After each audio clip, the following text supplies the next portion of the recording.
Muy buenas tardes tengan todos. Bienvenidos a la sesión número 24 del seminario Repensar la Bioquímica. El tema de hoy es la importancia de la resignificación de la identidad del profesional docente en bioquímica. Agradecemos a la doctora Adriana Andrade Fritsch el haber aceptado nuestra invitación.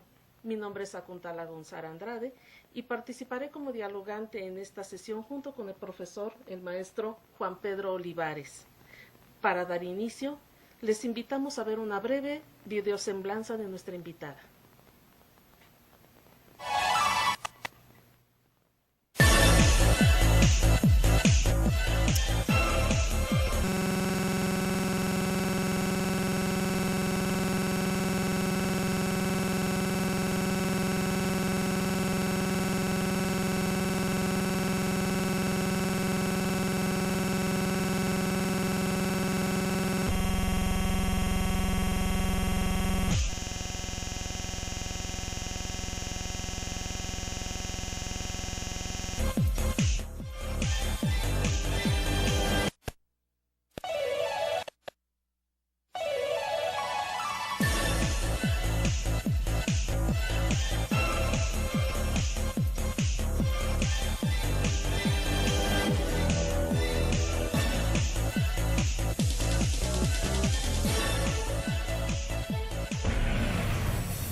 La evaluación educativa es un interés público que puede intensificarse para modificar positivamente la calidad del sistema educativo.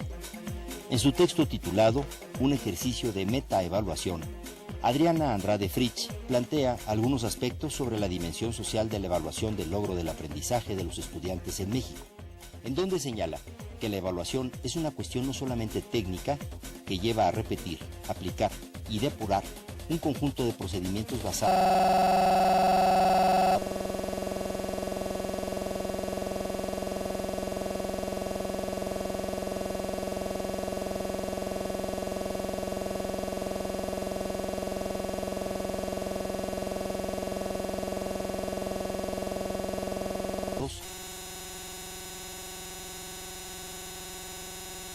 en el método positivista, sino que incorpora una actitud y voluntad de intervenir en un asunto que interesa a la comunidad.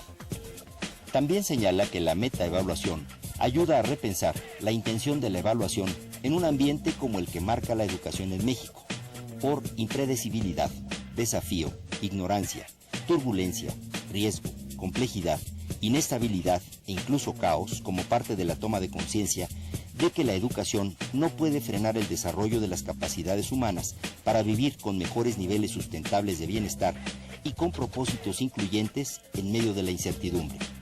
Para ello, es importante la sistematización de experiencias de comités de evaluación educativa como prácticas de participación social y rendición de cuentas orientadas hacia la mejora de la calidad del sistema educativo. Doctorada en Ciencias Sociales por la Universidad Iberoamericana, además de maestra y licenciada en Sociología de la Educación y la Cultura, Adriana Andrade Fritsch ha hecho diplomados y especializaciones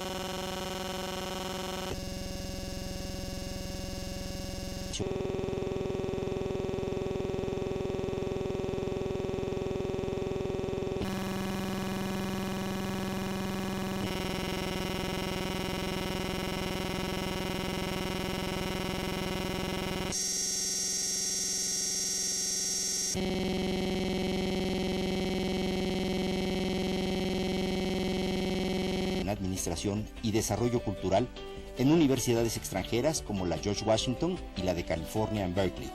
Es directora del doctorado en Educación de la Universidad Marista y profesora del posgrado en Educación, en Sociología y en Administración Pública en distintas universidades como la Universidad Iberoamericana, Universidad Intercontinental, Instituto de Administración Pública del Estado de Puebla, Universidad del Valle de México y la Universidad Marista. Ha participado en los comités académicos, de especificaciones y de reactivos de los exámenes de calidad del Instituto Nacional de Evaluación Educativa y Ceneval.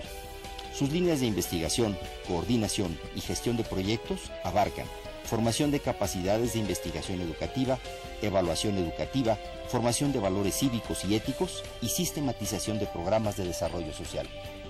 Entre sus publicaciones pueden citarse Sociología,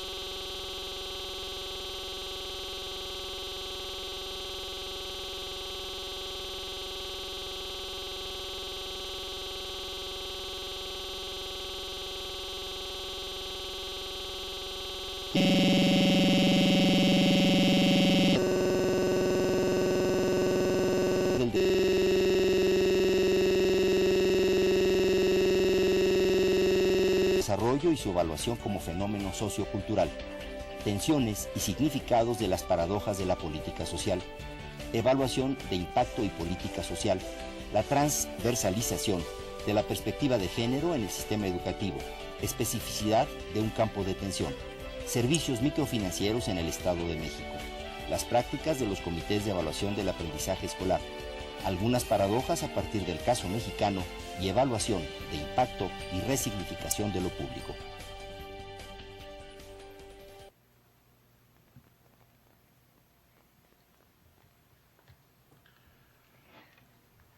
Buenas tardes. Sí, estimados participantes de las diferentes unidades académicas del Instituto Politécnico Nacional, en los niveles medio superior, superior,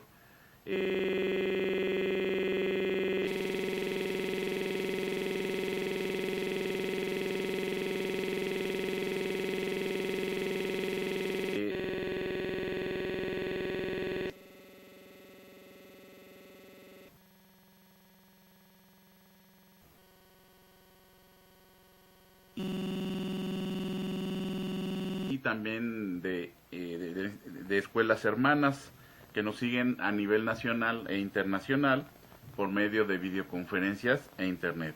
Agradecemos su atención. En este momento en la pantalla están apareciendo las diferentes direcciones electrónicas para que completen su registro a nuestro seminario. Los medios de comunicación que pueden utilizar ustedes son el correo electrónico, el chat y el propio foro educativo. Esto es muy importante porque nos permitirá establecer una dinámica de trabajo en forma de diálogo que nos va a ayudar a mejorar nuestra acción formativa en la impartición de nuestra cátedra a diario con nuestros alumnos, con la finalidad de mejorar la importancia de la resignificación de la identidad del profesional docente en la bioquímica. Adriana Andrade Frisch, te damos la más cordial bienvenida. Muchas gracias, muy buenas tardes a todas y a todos. Agradezco mucho la invitación para participar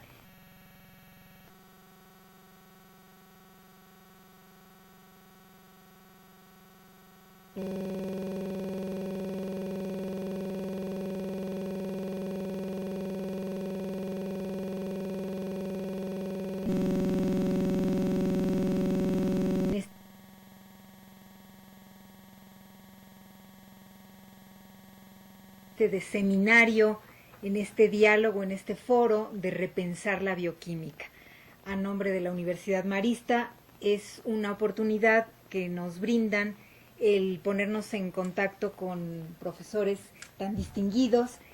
Aquí Sakuntala, Juan Pedro, también ustedes que están en las sedes, y compartirles algunas de las experiencias que hemos tenido a lo largo de los años en esto de investigar en el campo educativo. Muchas gracias. Muchísimas gracias, doctora Adriana. Para comenzar a desarrollar el tema de hoy, es necesario mencionar que la mayor parte de los docentes de las áreas médico-biológicas nos lanzamos al campo de la enseñanza sin tener una formación previa en ese campo. La pregunta es, ¿en qué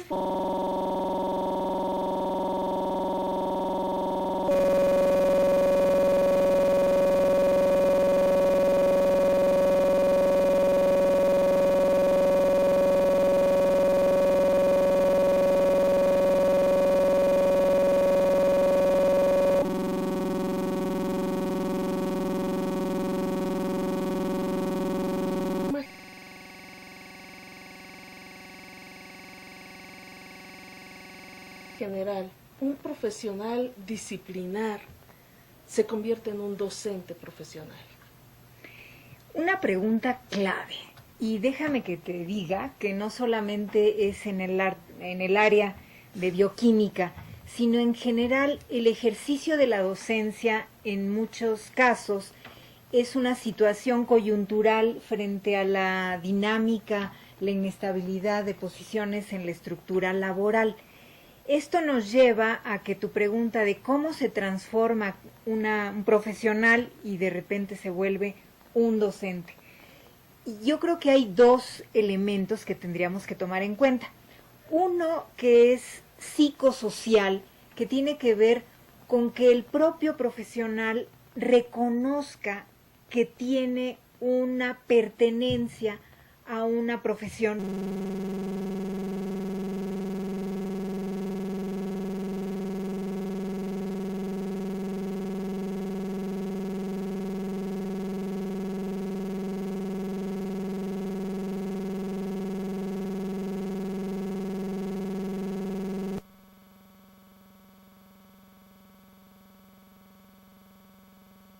Que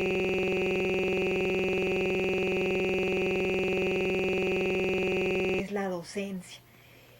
Esa es una parte que muchas veces las personas asentimos con la cabeza y decimos sí, estamos de acuerdo, pero cuando hacemos investigación aplicada nos damos cuenta que al preguntarles a los docentes en el nivel básico, en el nivel de educación media superior, en el nivel superior, muchas veces están diciendo que su profesión es aquella que se refiere a la disciplina en la cual tienen una licenciatura, tienen un posgrado. Entonces, el primer elemento es de carácter psicosocial, que haya un autorreconocimiento como un profesional docente. Y el segundo aspecto tiene que ver con una parte técnica. Nos hacemos docentes en la medida que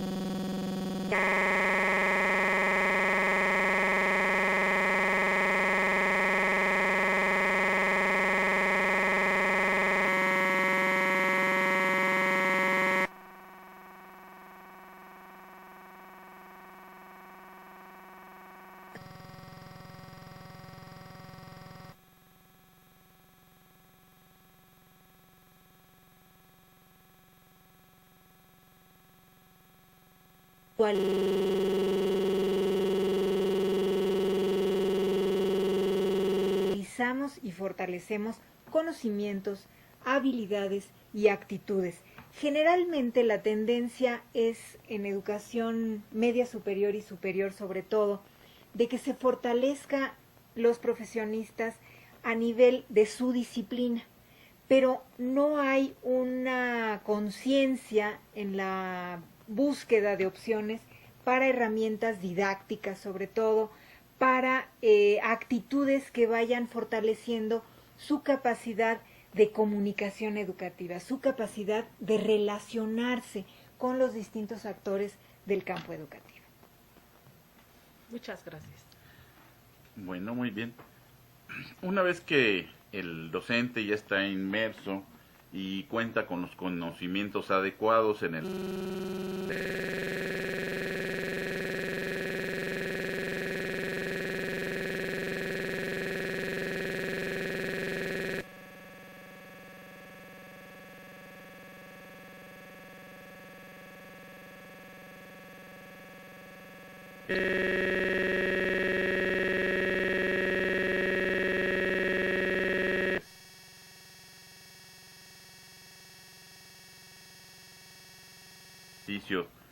profesional de la docencia, ¿en qué momento se presenta la transformación en la cual pasa de ser docente a investigador educativo?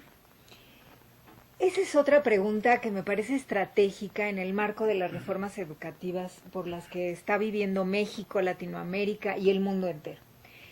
La sociedad del conocimiento exige un nuevo perfil docente cuya característica es el estar en una gestión, en una innovación de la información. Entonces, eso implica que sea también investigador. Y creo que tenemos que hacer una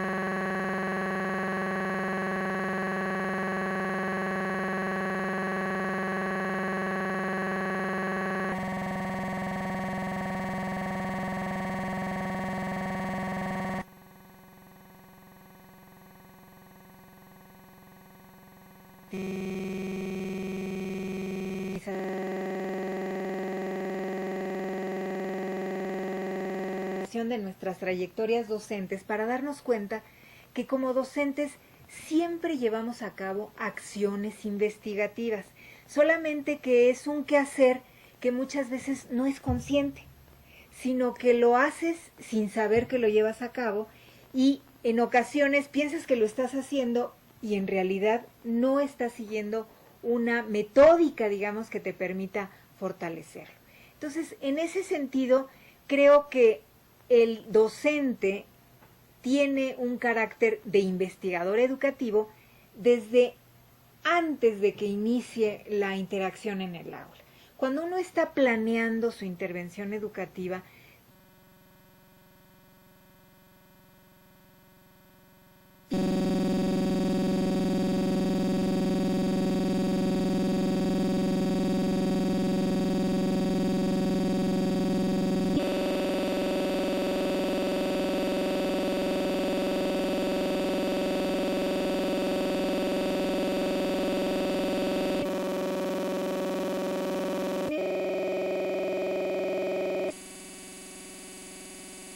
que gestionar información, tienes que buscarla, tienes que seleccionarla, tienes que ordenarla.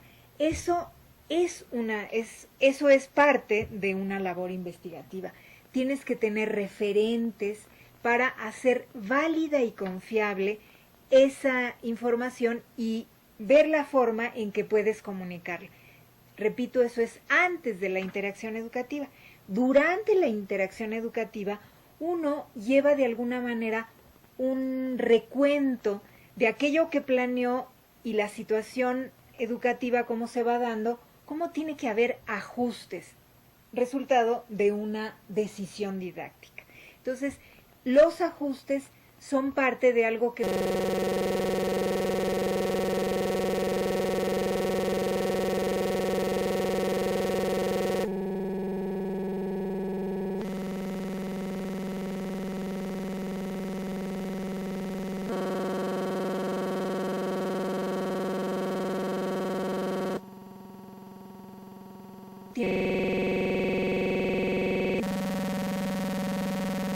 que documentar en el momento, buscar de qué manera haces una anotación y posteriormente ya en el momento que sales de la interacción posterior a la intervención educativa, pues tienes que llevar a cabo un balance.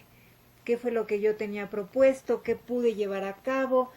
¿Cuáles fueron los obstáculos? ¿Cuáles fueron facilitadores? ¿Qué elementos tenemos que tomar en cuenta para que la próxima vez podamos establecer un puente entre lo que se ha visto en la sesión, entre lo que son los referentes de los estudiantes, las expectativas, sus necesidades?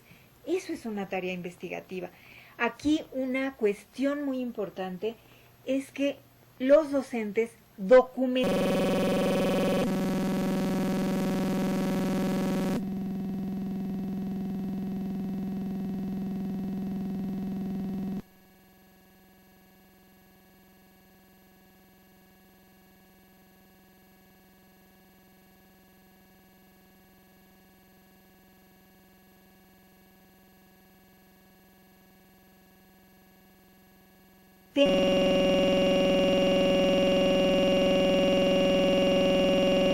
nuestra actividad. Hay muy poca información al respecto, no porque no hayamos generado conocimiento, sino porque no tenemos un hábito sistemático de documentar el quehacer docente. Muchas gracias.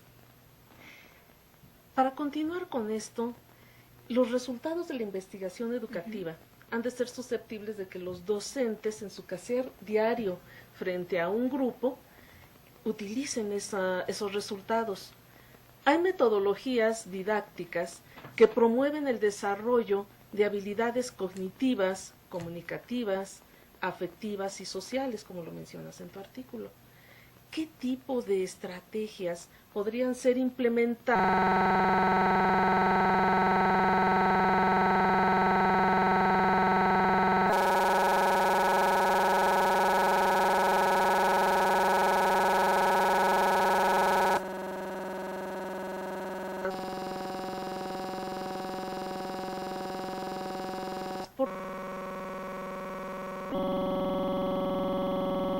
profesores en las aulas de educación media superior y de educación superior para cubrir los rubros anteriores?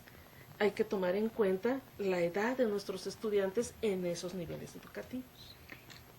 Yo creo que aquí hay un elemento, maestra Sakuntala, fundamental, y es que cuando nos preguntamos qué tipo de metodologías didácticas podemos implementar en el aula, lo que está en el corazón es un cuestionamiento en torno a cómo puedo facilitar, cómo puedo construir un ambiente de aprendizaje capaz de que los que estamos ahí, estudiantes, profesores, establezcamos una relación que sea propicia para el logro del aprendizaje de los estudiantes.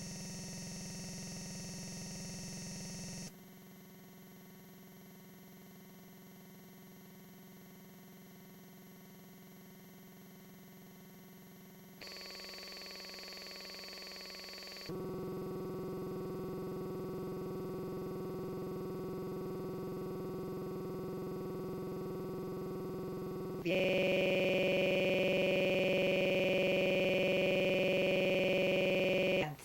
Y yo añadiría, y también para el logro del aprendizaje de los docentes, porque los docentes y los estudiantes tenemos oportunidades en esa interacción de aprender. Y en la medida de que estamos aprendiendo, entonces mutuamente estamos contribuyendo a generar un conocimiento.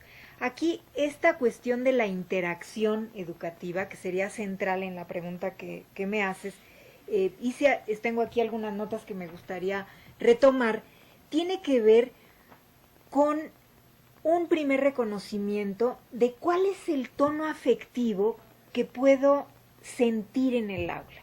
Los docentes necesitamos desarrollar habilidades de sensibilización sobre la disposición al aprendizaje del estudiante y también un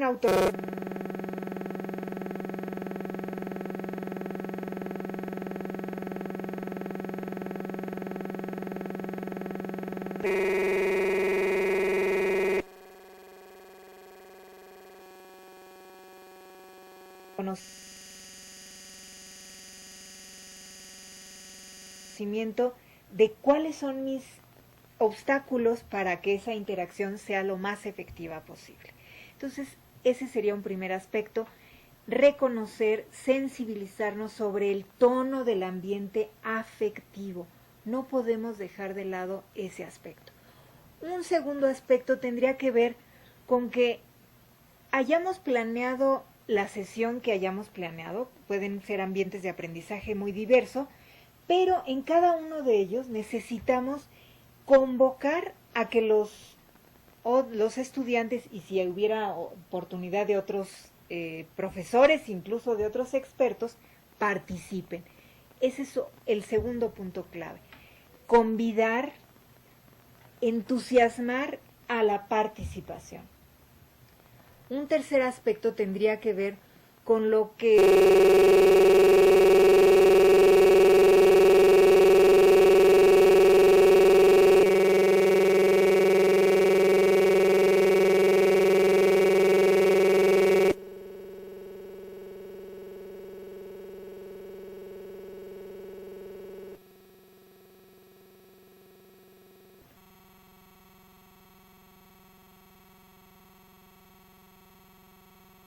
todos los docentes que tenemos ya algunos añitos o pocos añitos, pero con mucha efectividad en la docencia, es nuestro caballito de batalla, la herramienta didáctica fundamental, saber preguntar.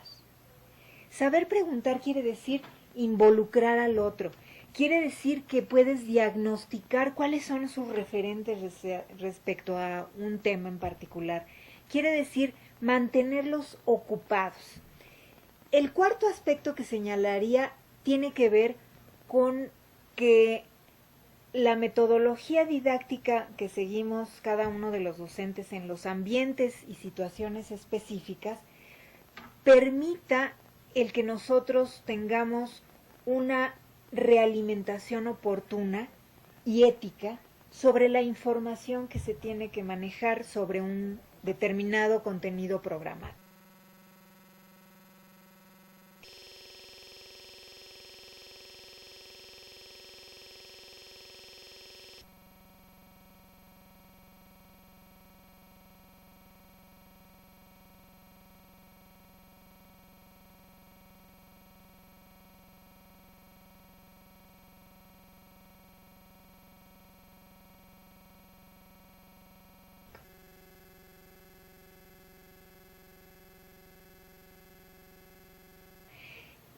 Tiene la obligación el docente, de alguna manera, el hecho de haber planeado la intervención educativa nos lleva a que hayamos validado y demos por confiable la información que vamos a estar difundiendo, la información que proporcionan los otros agentes educativos, los estudiantes, los expertos. También necesitamos problematizarla y validarla y que sea confiable. Ese es un aspecto que me parece fundamental porque a veces nos entusiasmamos mucho con la información que nos llega, por ejemplo, en un correo electrónico. Y hay quienes empiezan a difundir la información, pero antes detente, haz un alto en el camino y pregúntate, ¿y la fuente de información es legítima? ¿Puedo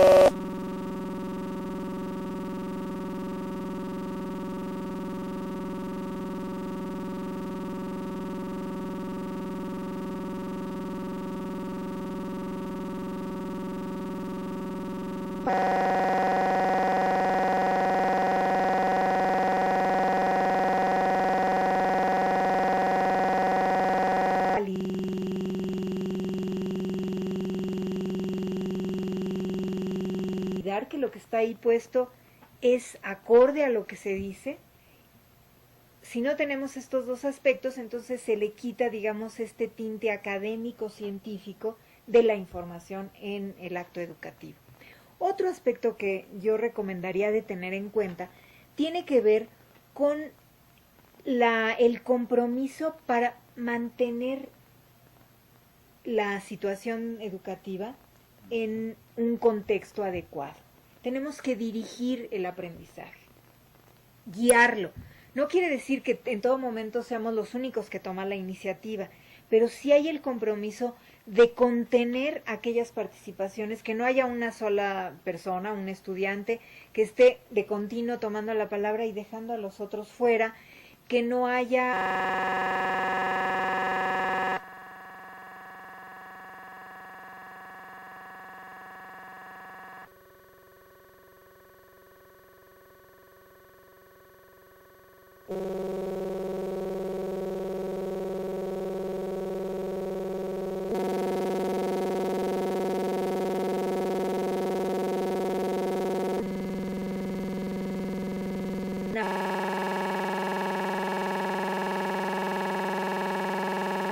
falta de respeto, que haya un ambiente de confianza. Eso es parte de la dirección. El educador es un líder con una capacidad estratégica de tomar decisiones didácticas. Otro aspecto que señalaría que es importantísimo, la escucha. Tenemos que crecer las orejotas. La escucha es respetar los silencios también, no llenarlos de actividades. A veces necesitamos tener espacios en donde nos puedan, decimos cotidianamente, caer los 20 a uno y a los otros. Podemos también en esa escucha darnos cuenta de cuestiones que uno mismo tiene que actualizarse. No tiene uno que saber todo, pero sí tener la capacidad de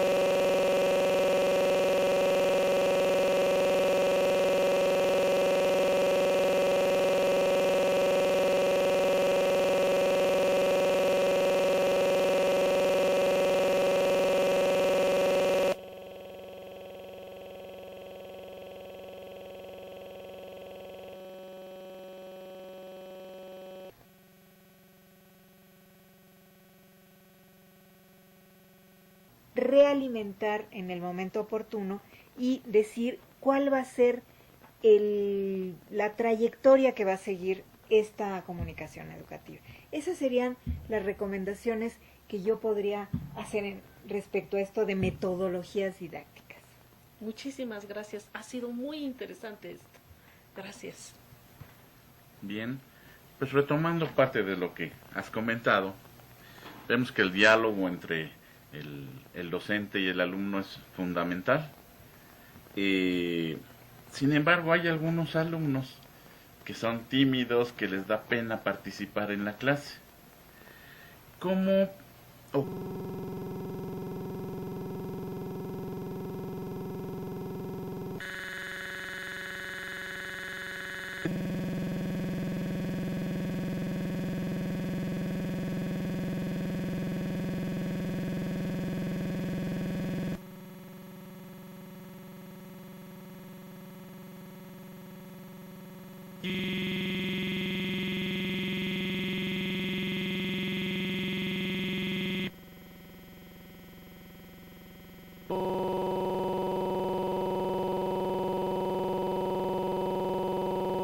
de trabajo se podría establecer para motivarlos a que participen más en la clase o bien en la comunicación con sus compañeros o con el profesor? Juan Pedro, esta cuestión que tú acabas de anotar me parece muy relevante. Estamos hablando de convocar a los agentes educativos para que participen, pero participar no quiere decir hablar, porque en el elemento que hablábamos de diagnosticar, de saber cuál es el sentir, la disposición que tienen los alumnos, encontramos que hay perfiles muy heterogéneos. Y entonces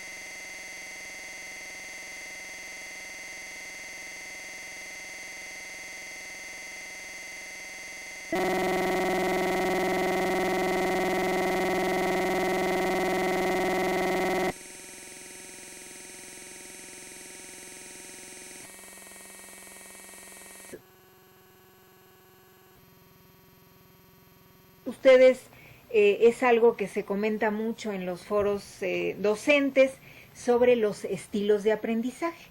Bueno, pues yo quisiera retomar esto de los estilos de aprendizaje y hablar de que hay muchas tipologías, ahorita una que muy sencilla que nos puede ayudar.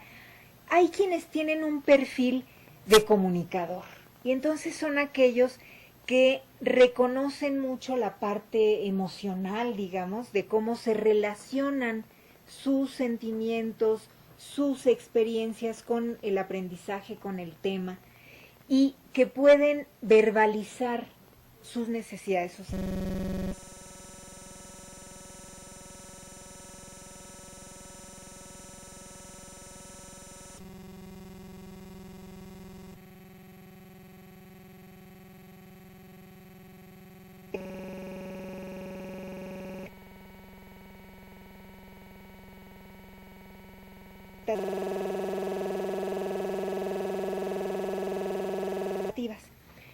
Este perfil, digamos, como un tipo ideal, porque no es que una persona solamente sea comunicadora, pero que tiene rasgos que son mucho más enfáticos en esta cuestión, pues ante esa persona nosotros lo que tenemos que hacer como docentes es motivarlo y ser testigos de esa, digamos, entusiasmo que tiene por aprender.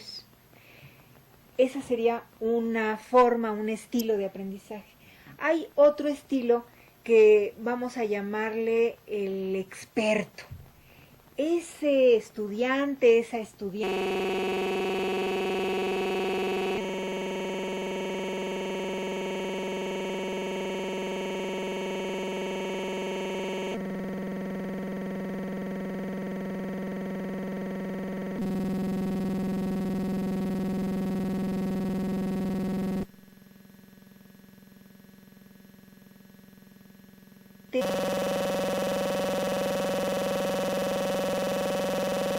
que son muy analíticos, con mucha capacidad de manejar los detalles, los procesos, los procedimientos, y esta persona está más interesada en las acciones que en los discursos.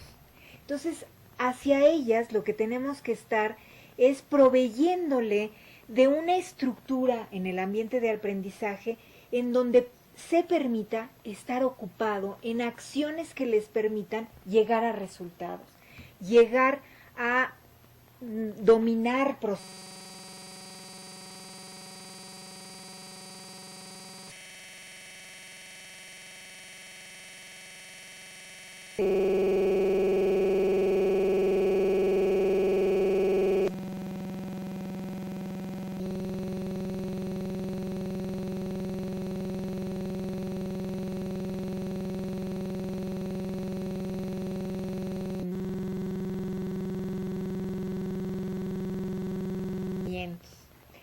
Ahí el docente lo que tiene que hacer es ser el planificador, el que da esta estructura, el que da una orientación. Un tercer tipo de estilo de aprendizaje que puede estar dominando la tendencia, la predisposición de una alumna, de un alumno, puede ser el que llamémosle es más estratégico. Entonces el estratégico es el que se desespera un poco con los compañeros y no están al tanto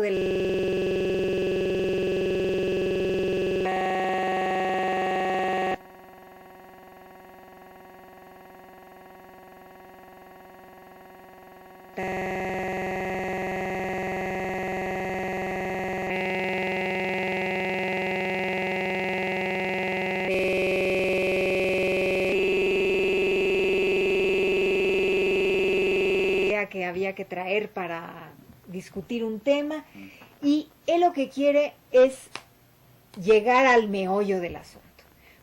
Pues con este alumno lo que tenemos es de alguna manera de contenerlo para que permita y se abra un poco al trabajo colaborativo y darle oportunidad de recibir un reconocimiento por su capacidad, digamos, de generar resultados por el dominio de la información que tiene. Un cuarto estilo que podríamos enunciar tiene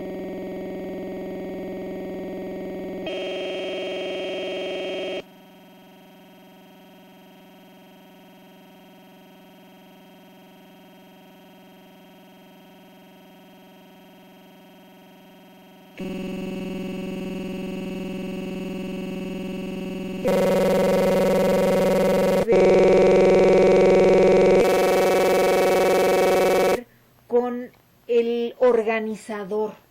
Hay algunos alumnos en que no toman iniciativa, pero son muy buenos complementos de equipo de trabajo porque ellos pueden medir los tiempos, buscar los recursos, estar dando elementos que va a ser muy importante para la búsqueda, selección, la organización de la información y propiamente ya el establecimiento de resultado. Aquí lo que estoy hablando es que tú hablabas de una persona que es más o menos tímida o es silenciosa.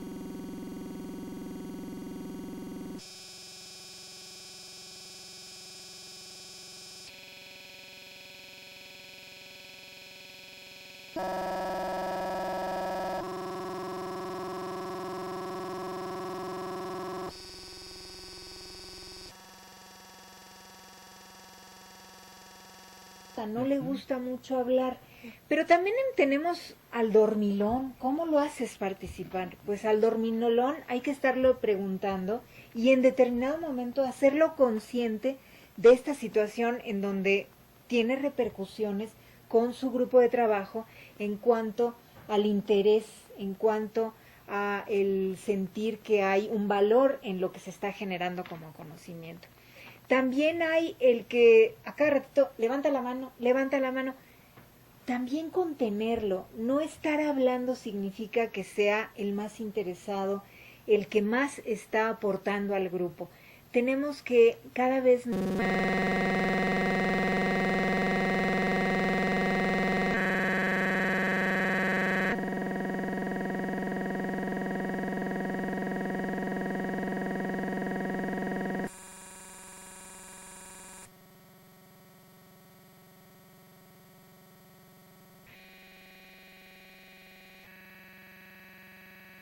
abrir los esquemas y desmitificar qué es esto de la participación, incluso dar la voz a los distintos integrantes del grupo para escuchar qué es lo que a ti te ayuda más para el logro de tu aprendizaje.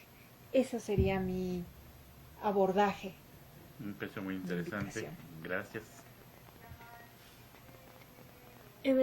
Nuestra asignatura, la bioquímica, es una asignatura que consta de dos partes.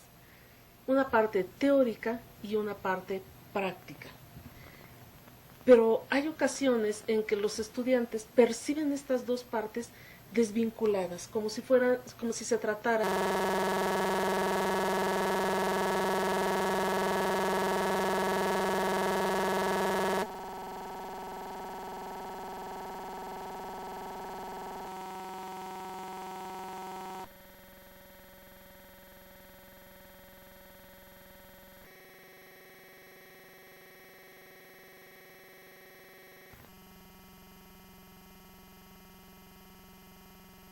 de dos asignaturas distintas. Eso es complicado porque los alumnos pareciera como que están aprendiendo lo que está el contenido de la parte teórica y lo están metiendo como en una especie de cajón. Aprenden la parte práctica y también la están metiendo ni siquiera en el mismo cajón, sino en otro distinto. Y entonces no llegan a vincular aquello. ¿Qué tipo de estrategias se podrían propiciar tanto en el aula como en el laboratorio, en este caso, para fortalecer el vínculo teoría-práctica en una asignatura que consta de dos partes?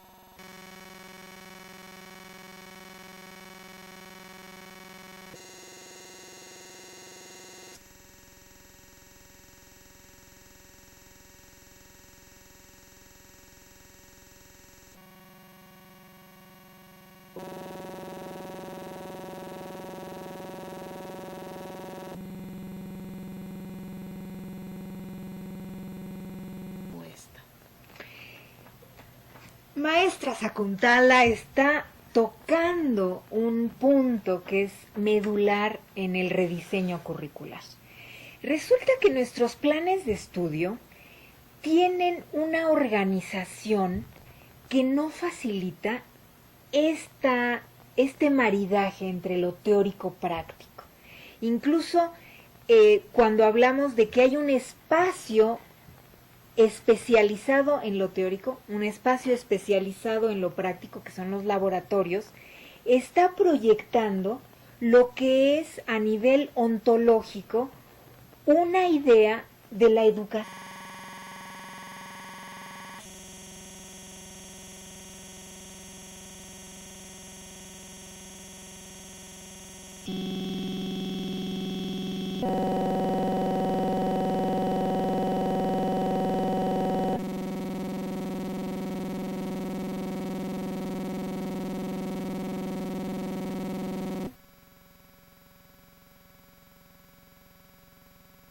Que estamos dando, una idea que está hablando de fragmentación.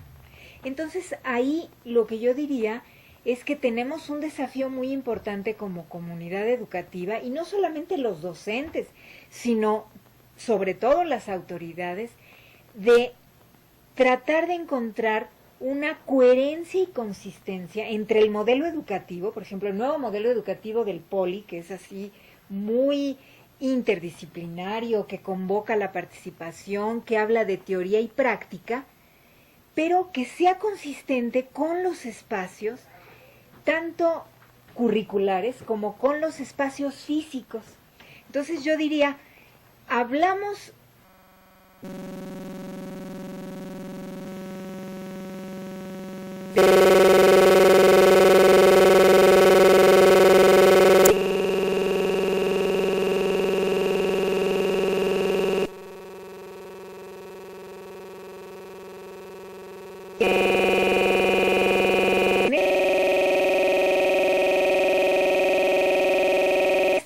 de qué partimos, no de lo ideal, sino de lo que partimos, es que en el currículo, en el plan de estudios, hay una parte que dice asignatura teórica.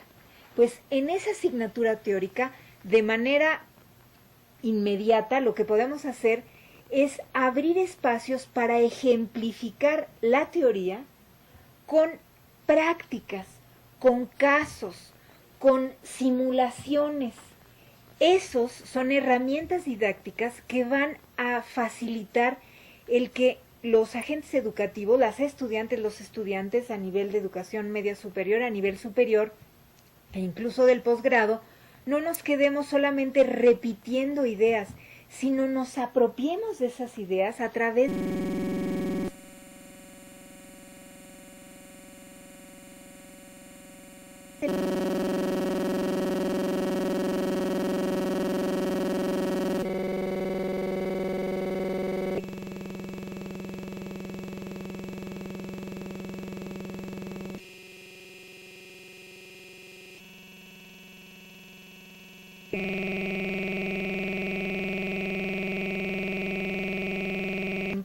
a través de ver el proceso que se siguió y que nos permiten entender la explicación teórica. A nivel de los laboratorios, si yo soy profesora de laboratorio, entonces ahí lo que tengo que hacer es que en la introducción a la práctica específica del laboratorio podamos establecer puentes en donde se recuperen las nociones abstractas, teóricas, que se dieron en otra asignatura, ojo, que puede ser en el mismo semestre o incluso en semestres anteriores, para que se tengan claramente. A lo mejor nos ayudamos con unos papelógrafos en donde estén esas definiciones de los conceptos claves que introducen a la práctica o la operación de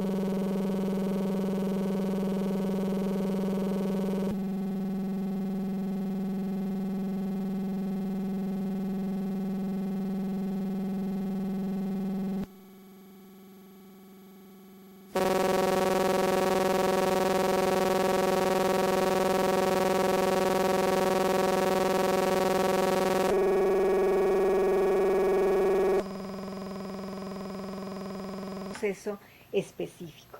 Y entonces con esto quiero decir que se establezcan una especie de vasos comunicantes entre las asignaturas teóricas y las prácticas y logremos establecer un conocimiento no fraccionado. La explicación teórica sin una idea de lo práctico, un poco no lo podemos apropiar. Una práctica sin una explicación, sin una reflexión más profunda teórica, se queda a nivel de un procedimiento técnico, quitándole todo el fundamento científico.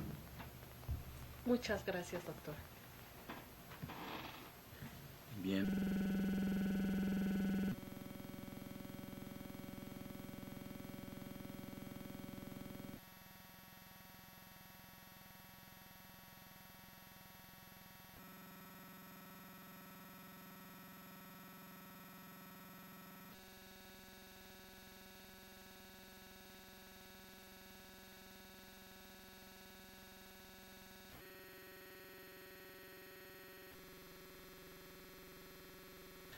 Pues en la actualidad se ha ampliado el uso de las tecnologías de información y comunicación, las famosas TICs, lo cual ha abierto nuevos espacios virtuales, los cuales los jóvenes comparten con mucha soltura, más que nosotros los docentes, ¿verdad? Se ve que están más familiarizados. Esto nos ha llevado a que exista una brecha tecnológica entre los docentes y los alumnos, y quería yo preguntarle qué se puede sugerir para que esta comunicación virtual sea más expedita entre ambas partes. Otro aspecto fundamental del campo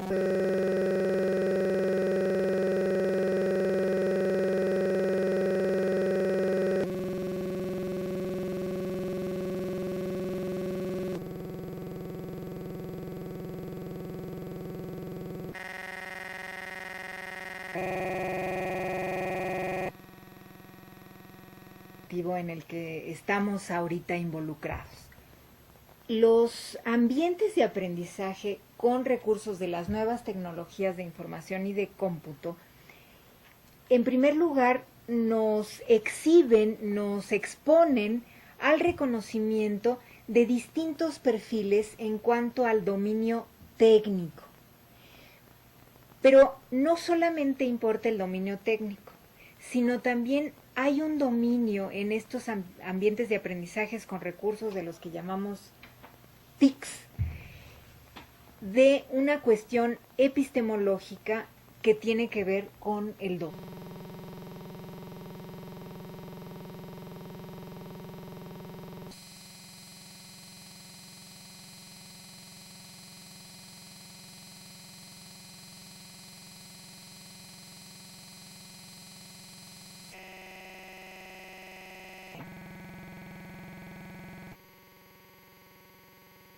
Entonces yo diría, en primer lugar, pues hay el desafío para el docente de reconocer cuáles son sus limitaciones técnicas en ese dominio.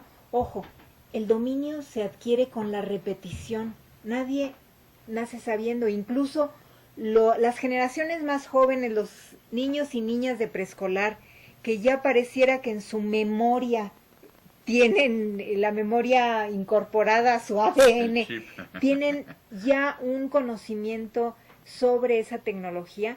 Es con la repetición que se vuelven cada vez más diestros. Es con la capacidad de observación, cómo van desarrollando.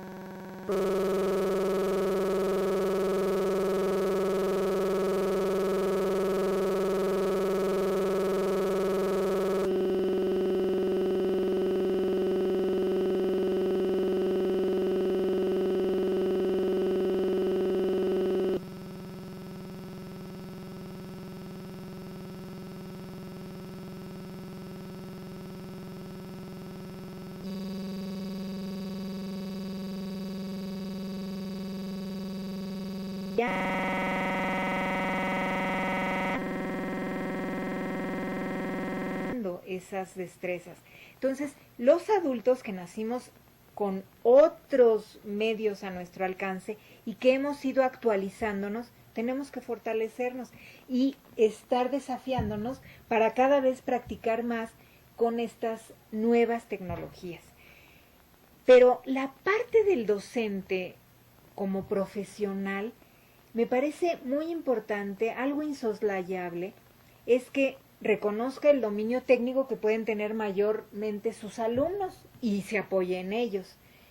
No se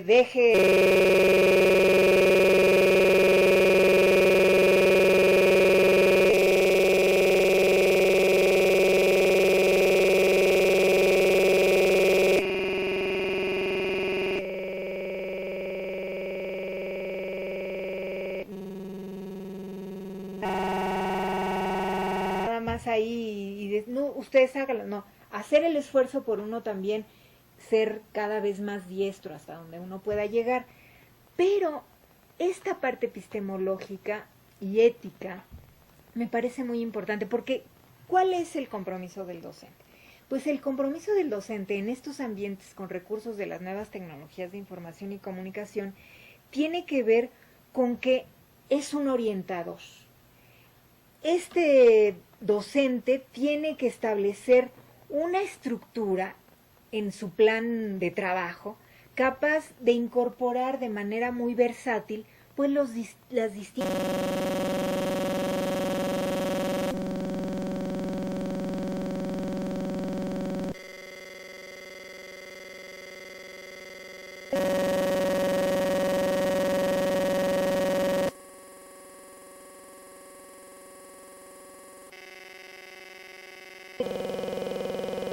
tecnologías que pudieran ser útiles para revisar un contenido que está en el plan de estudios, en la asignatura específica.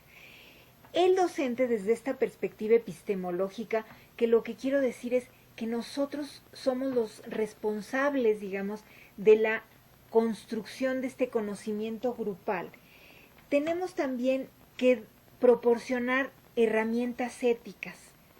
Quiere decir, no solamente se trata de poner ahí las computadoras y decirles, pues busquen en internet tal cuestión, tal tópico, sino, por ejemplo, recomendarles bases de datos que estén arbitradas, que sean parte de una red de información.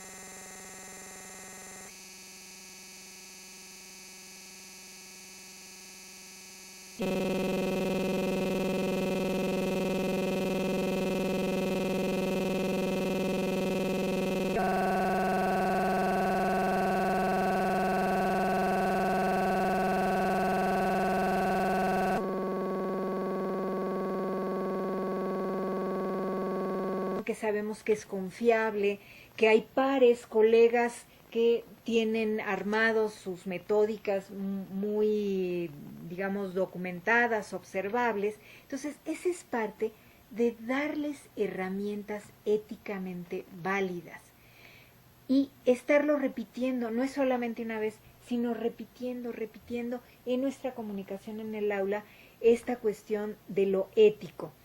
Y no olvidar que somos responsables de la gestión de estos ambientes con recursos de las nuevas tecnologías de información. Al ser gestores, ya hablé de la planeación, de la organización, habíamos hablado de ser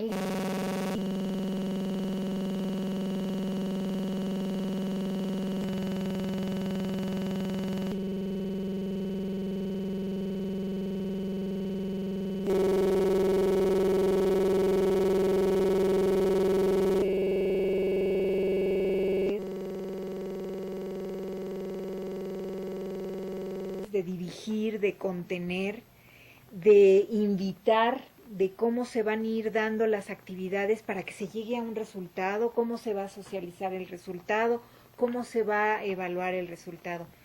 Un aspecto que me parece muy importante es que cada uno de nosotros como profesionales de la educación recordemos que las tecnologías no sustituyen la docencia.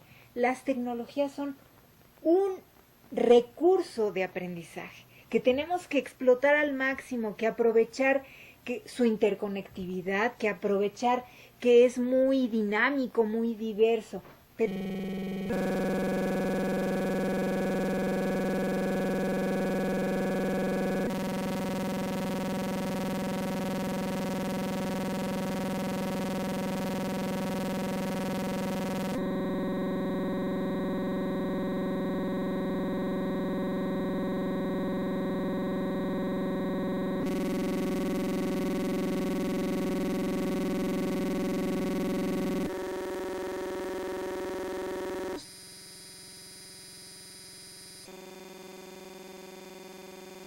Sustituyen.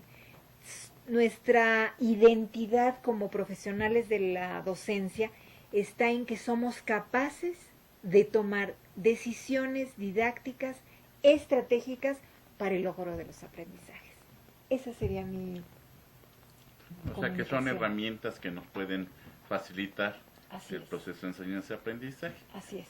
Muy bien, muchas gracias. Muchísimas gracias, doctora Adriana. Vamos a pasar a la siguiente parte de nuestra sesión.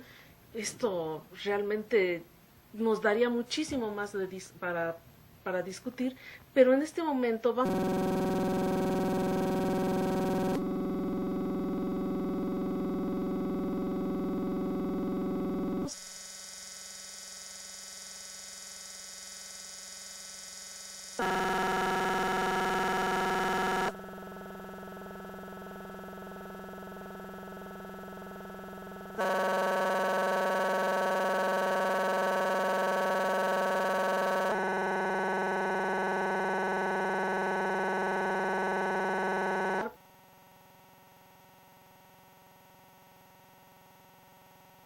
la voz a nuestros compañeros participantes en las sedes. Entonces, los participantes de las unidades académicas que están conectadas por videoconferencia, por favor, preparen sus preguntas para que la doctora Adriana Andrade nos haga el favor de contestarlas.